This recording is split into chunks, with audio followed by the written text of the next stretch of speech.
Year of the What is a romantic comedy by Jennifer Lieberman. It's an Amazon #1 bestseller.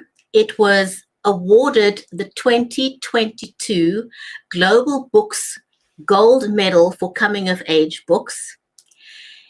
It was also the Ippy Bronze. It won the Ippy Bronze Medal for Romance and Erotica ebooks. Also the Scribblesworth Book Reviews Best Rom-Com of 2021, and the Literary Titan Silver Book Award. And today we go a little bit of behind the scenes with Jennifer and her book, The Year of the What, on the Writers' Corner live show. Don't go away. We'll be right back.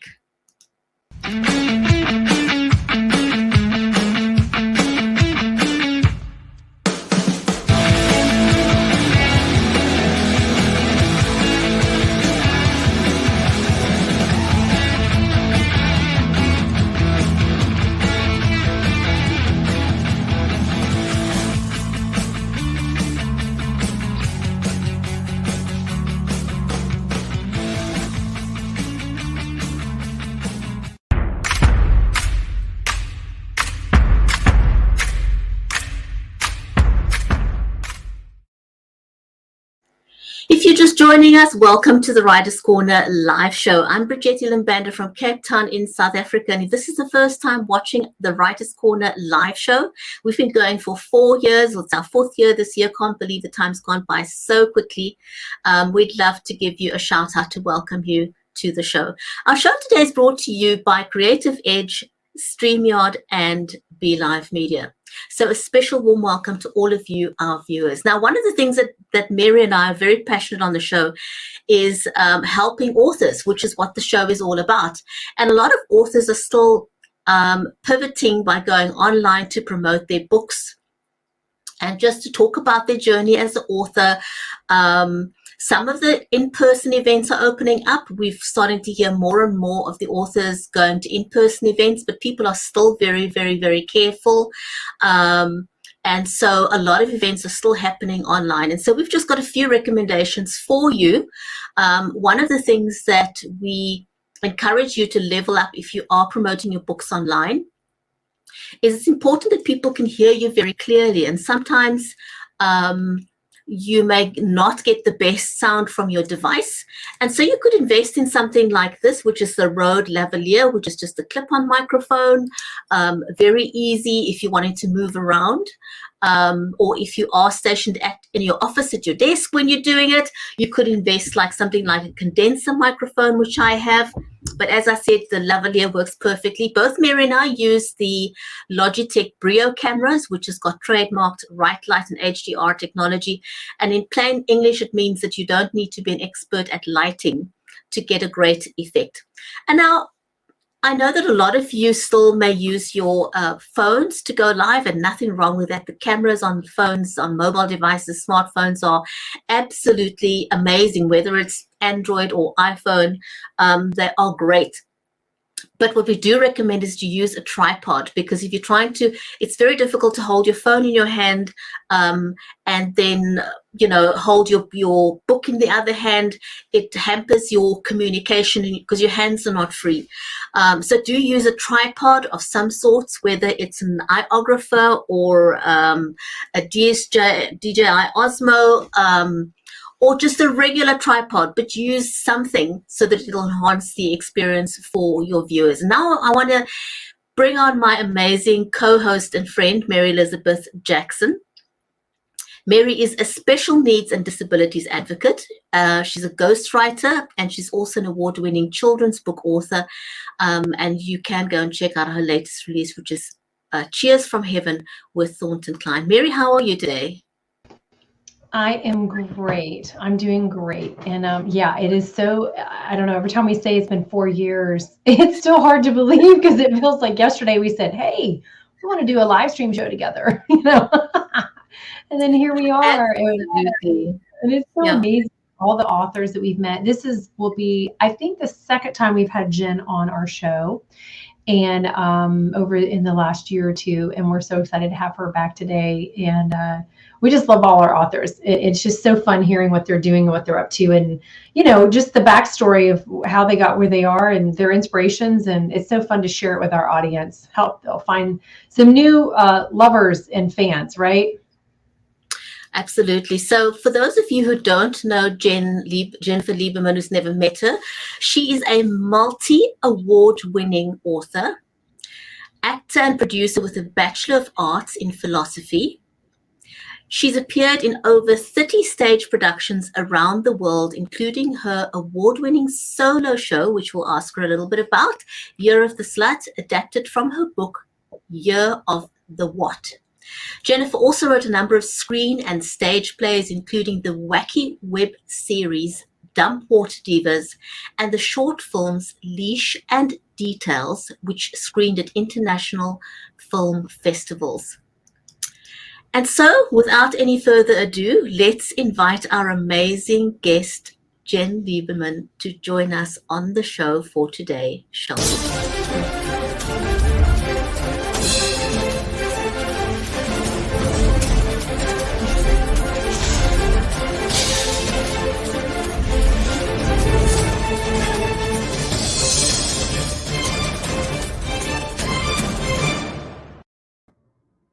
Hi, ladies. Hey, Jen. So nice to be back. Do you feel like you're on the red carpet? Always. Always, right? Yes. I just live that imagination all the time. I just walk around like I'm always. I know, that's right. Well, that's what you want to manifest, right? So you got to act it, right? So faking it till you make it, right? Exactly. Yeah, and you're actually on location right now, so which is super cool. So you're living the dream, Yes, and I have to say I feel very blessed and grateful, but also the dream is not what everybody imagines it to be. I'm an actor predominantly who started writing and producing to give myself work.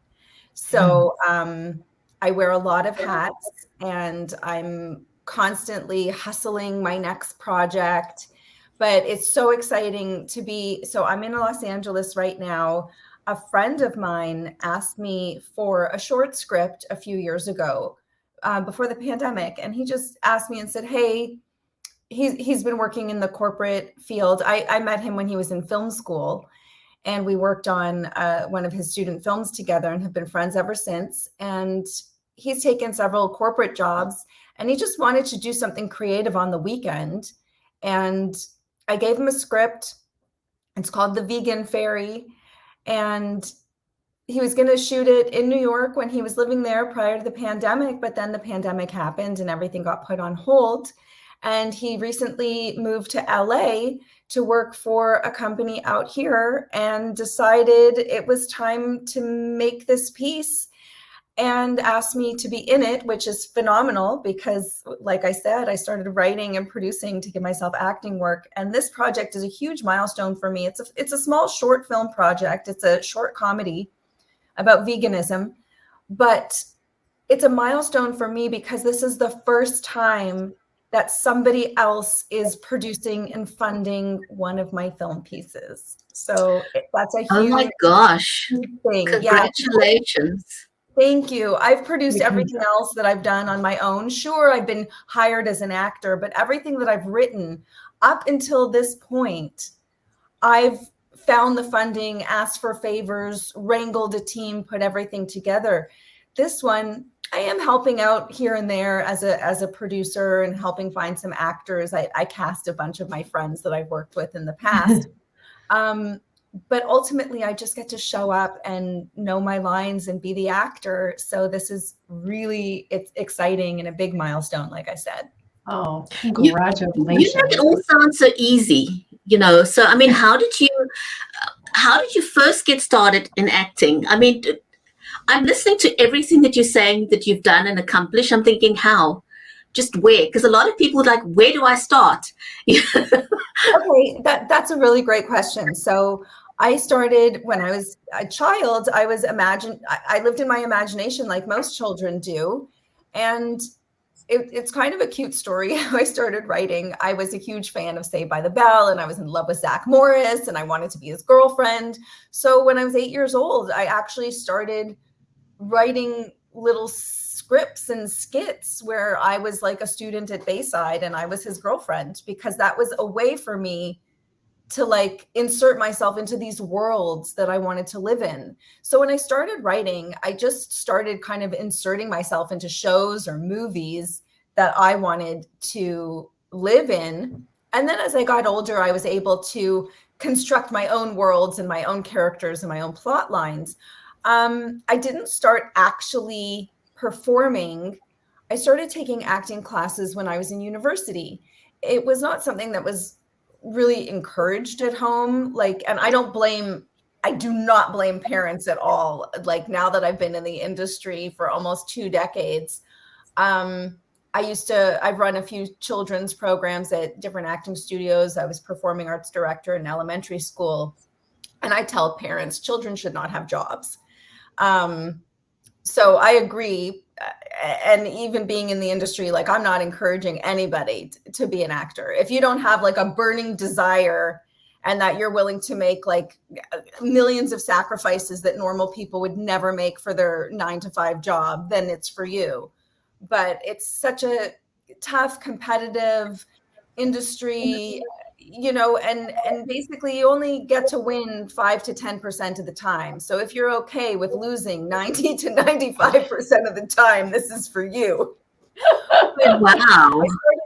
I started taking classes when I was in university and just started, you know, looking in newspapers back then, you know, looking in classified ads, first in Toronto. And then after university, I just moved to New York with a duffel bag and a dream. And I was like, I'm here. And that's a very not that you're typical, but there are a lot of people who've done that. They've either gone to New York for Broadway and film, or they've gone to California.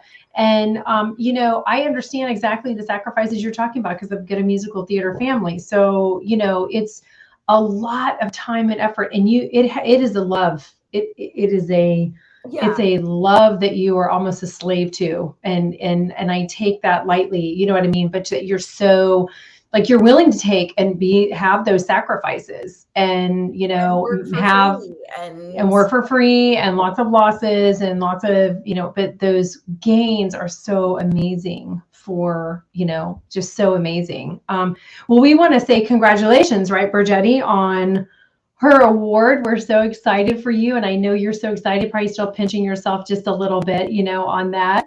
And yeah, I can't, like, everything that's happened. Like I said, you know, you get so used to, you know, losing 90-95% of the time. It's almost shocking when you do have a win.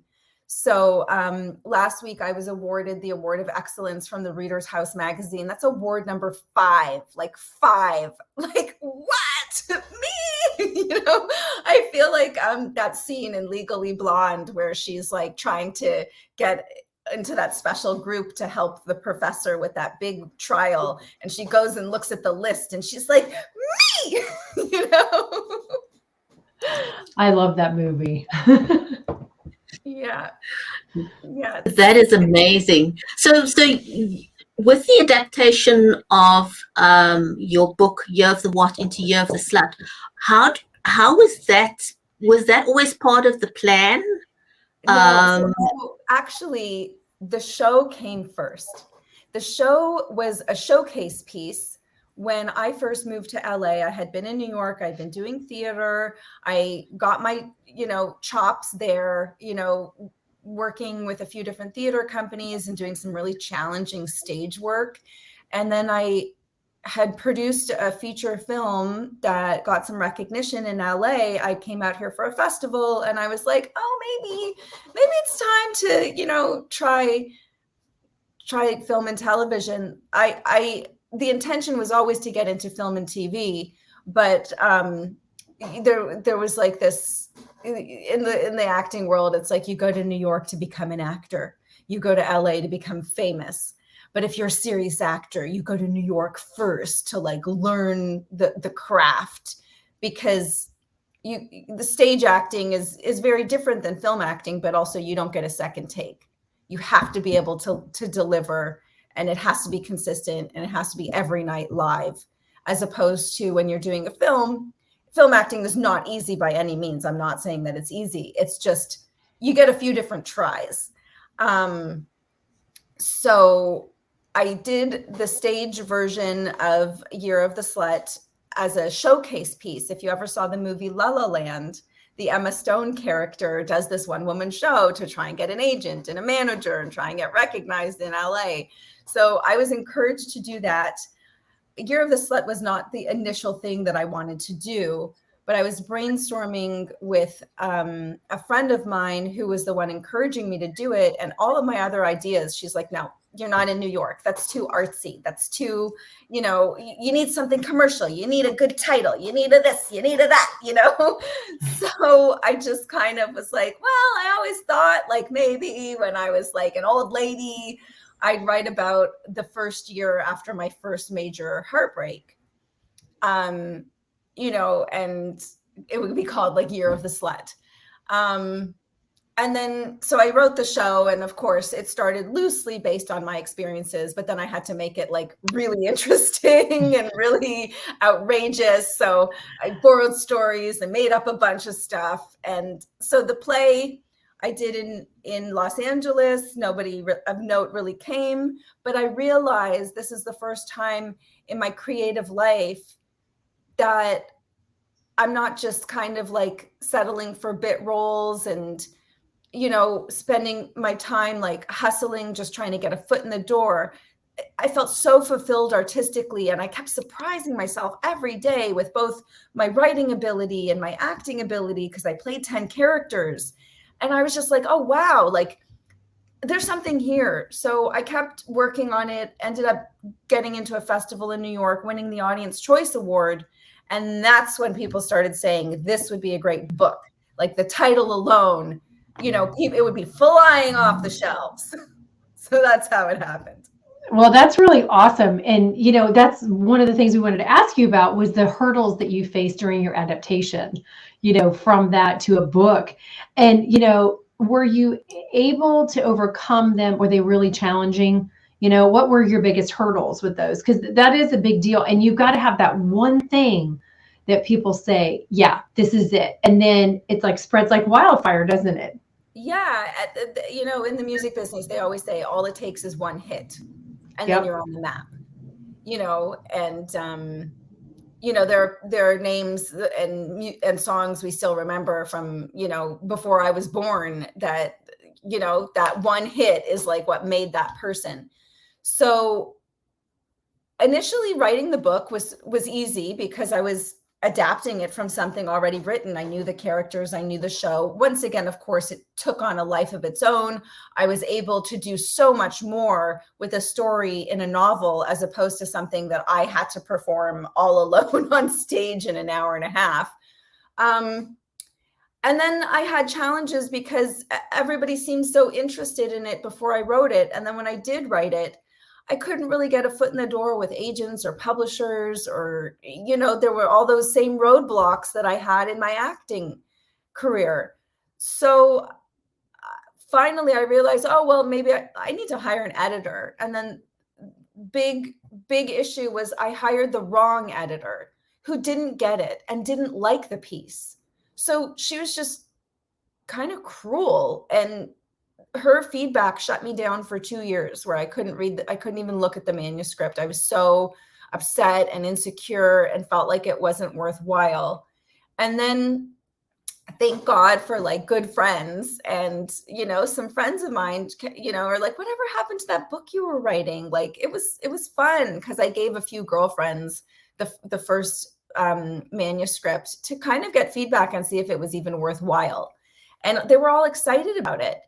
So it took several years of pushing and giving up and going and doing a film project or going to do a play in New York, go do something else, and then go back to it.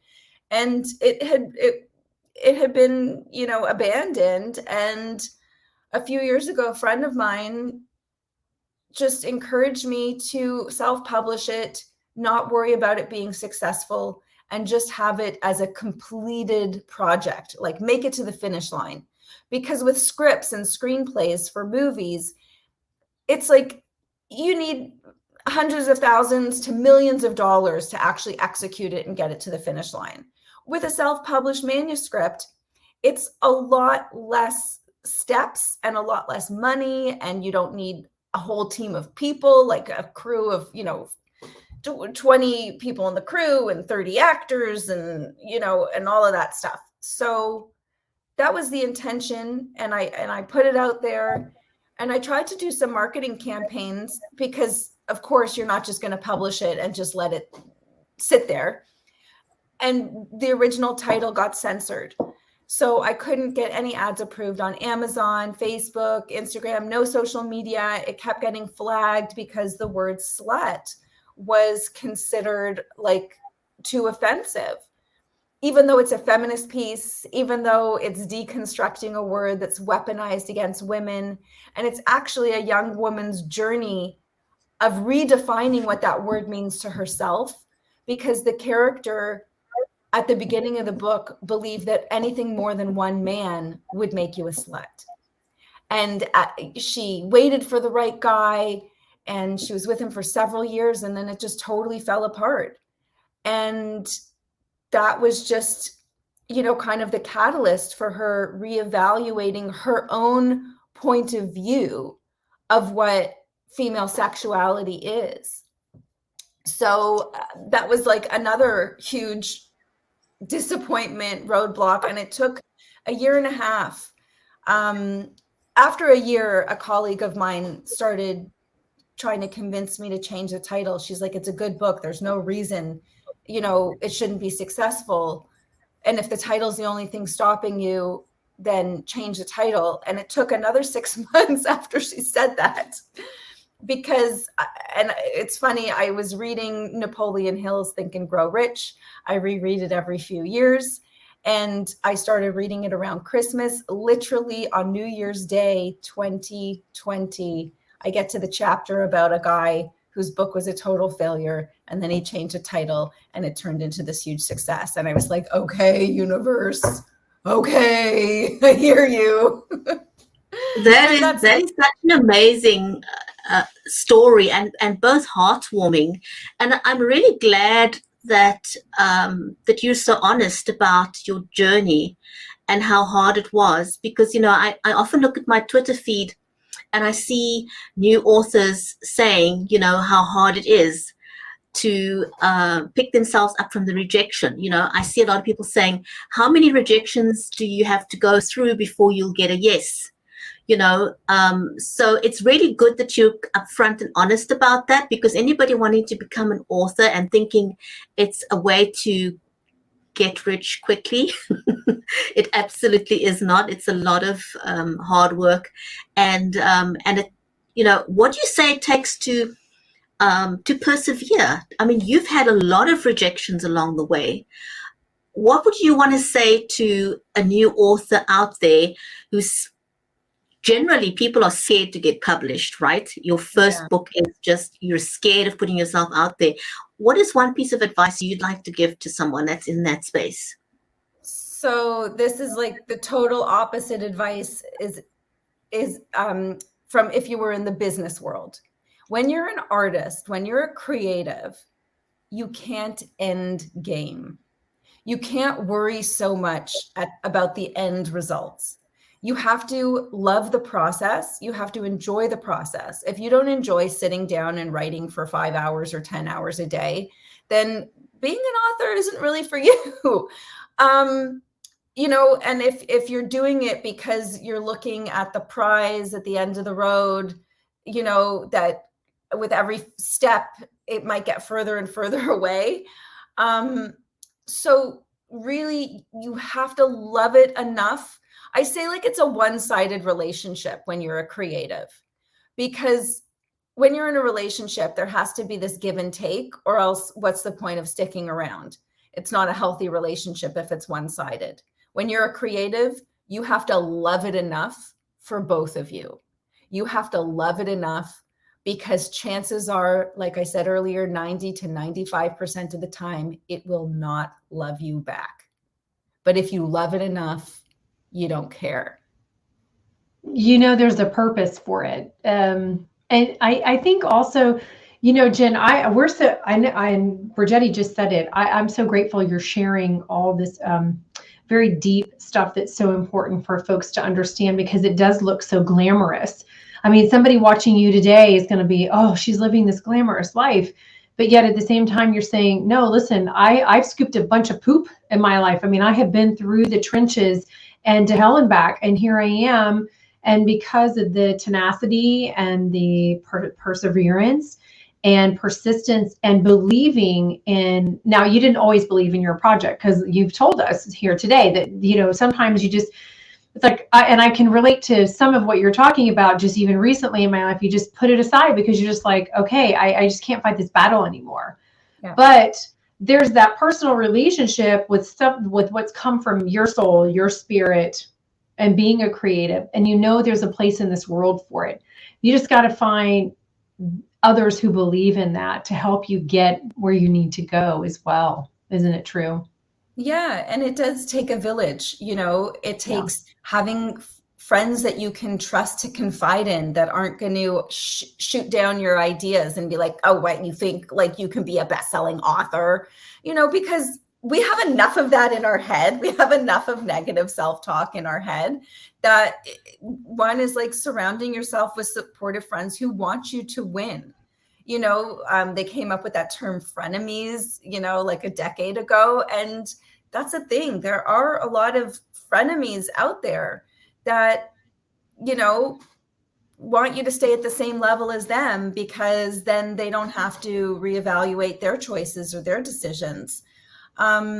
So that's number one, but also like having a good editor, having a good proofreader, having an amazing publicist like Mickey Mickelson. I'm going to like sing his praises, you know, for the rest of my life, because it does take a team.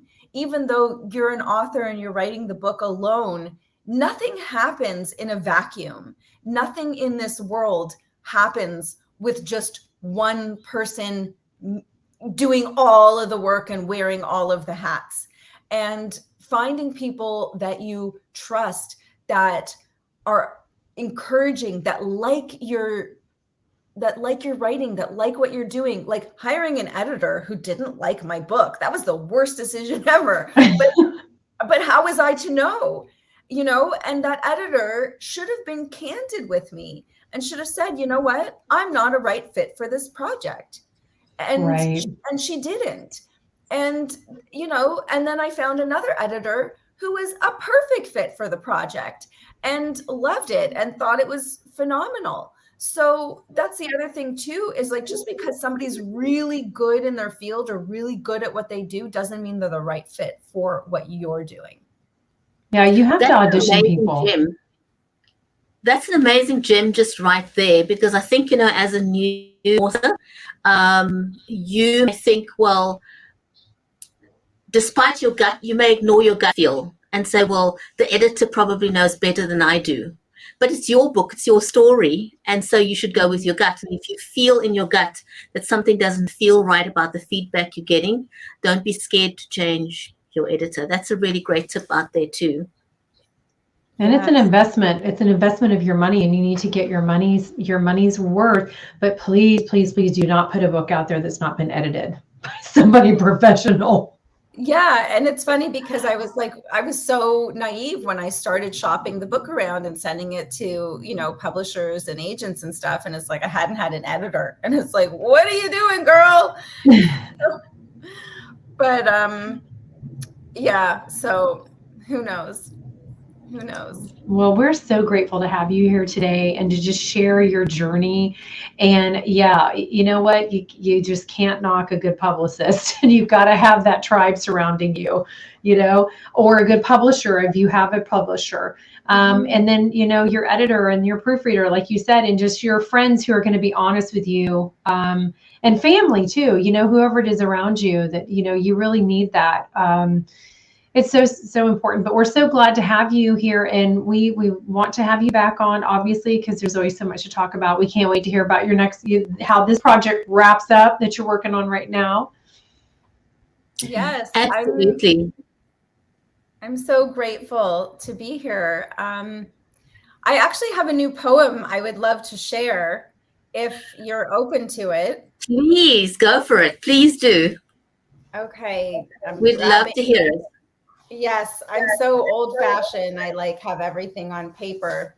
So I'm kind of a technophobe, and I'm, kind of a little annoyed that our whole lives have gone to like screens and stuff. I don't know how you ladies feel about that. So this is called Black Sabbath, and this is just kind of my opinion of, taking a break, taking a little screen rip-ha. We'd love to hear it. Thank you. Black Sabbath. Can we all just go dark for a day? Turn off our devices, be still, be silent, and pray. No posts, no distractions, no waiting impatiently for strangers' reactions. Can we all just go dark for a day? No selfie indulgence, no curated inspiration, and no unsolicited motivation. Be present, be awake, meditate. Can we all just go dark for a day? Hold our loved ones dear, if not in our arms, in our consciousness sphere. Make amends with our maker, the true force of nature, and submit to the power of our sublime creator. Can we all just go dark for a day?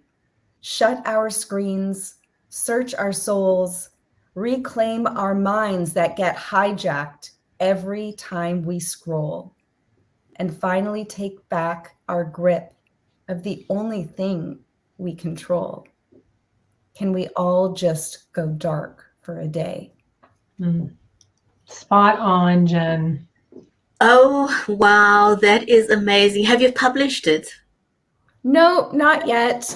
The first thing I ever published was a poetry book, and it didn't really fly. So I'm not sure. I have quite a bit of new poetry that I've been writing. The first book was erotic poetry, but with everything that's been going on in the world, I'm very much skewing into a more political direction.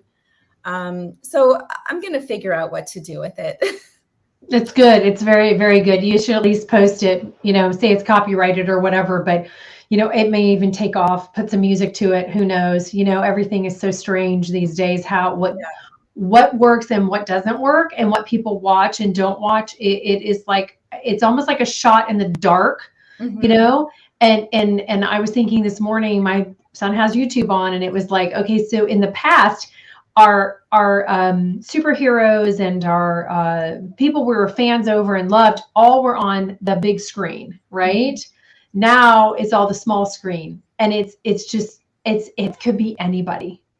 No training, no anything. We're watching people do stuff, and they're getting $20-30 million a year, and it's just absolutely insane. None of it makes sense. No, and maybe this is like dating me or showing, that I'm a little older. I'm not, so tech savvy, but with all the technology we have and all the power we have with it, I feel like it really brings out the worst in humanity in terms of like what people are watching and what's getting views. Like, I recently saw a documentary about this thing called mukbang, where people are just eating 10 times the amount of food that a normal person should be eating. And they have these YouTube channels, and they get millions of views of people just watching them eat and like complain about their lives. And I'm like, people make money. I know. Like eating more food than could feed like a village in Africa. And it like, so technology is a double-edged sword, just like the publishing, just like self-publishing. Like, it's great that they're self-publishing because it gives opportunity to so many people who didn't have the opportunity to put their work out. And I feel like technology does that, but it shows that humanity kind of has this tendency to gravitate towards like a real baseline of of entertainment or of content, as opposed people have lost their sense of balance. Yeah, it's shocking to me. It's literally almost on a daily basis, the stuff that I see. And then when you go and look up a YouTuber or somebody, a famous TikToker, and then you see how much money they're making and how they're making it and the content they're making it on, it's just, I don't know, you go, well, either it's absolute insanity or I'm totally in the wrong business. So let me go act crazy with my kids. I'm going to act totally full on crazy mom, lost my mind. Maybe we'll be $20 million richer in a year or two, 5 years. Yeah. And for me, I've always, as an artist, I've never been able to go outside of my integrity. And that's just who I am. I'm not on TikTok. I barely even want to be on the platforms I'm already on. And I find it very challenging and draining to keep up with those things. And I look forward to the day where I can just have an assistant who like posts for me. Yeah, right. Yeah, I know. Because I feel like my time, everything, and my time is more valuable. Like, that's the other thing that people don't understand. Like, my time is more valuable than to spend like 2-3 hours a day trying to take pictures of my life and get the right lighting and post it on social media, and then spend an hour engaging with comments and then looking up hashtags and commenting on those hashtags that have the same hashtags as my post. And I'm just like, wow, this is really a full-time job. And people do have full-time jobs doing this. And I have enough full-time jobs without social media. Yeah, I know. Things have gone a little bit insane. Jen, thank you so much. This was amazing. We'd love to have you back again sometime. I want to just say thank you to our amazing audience. And if you've just joined us now and you've missed most of the show, Jen has dropped some amazing advice if you're a brand new author out there or just trying to make your way through getting published. There were some amazing gems dropped in the show, so do go and catch the run to get the full episode. Thanks everyone, and we'll see you back on the next episode of the Writers Corner live show. Take care and stay well.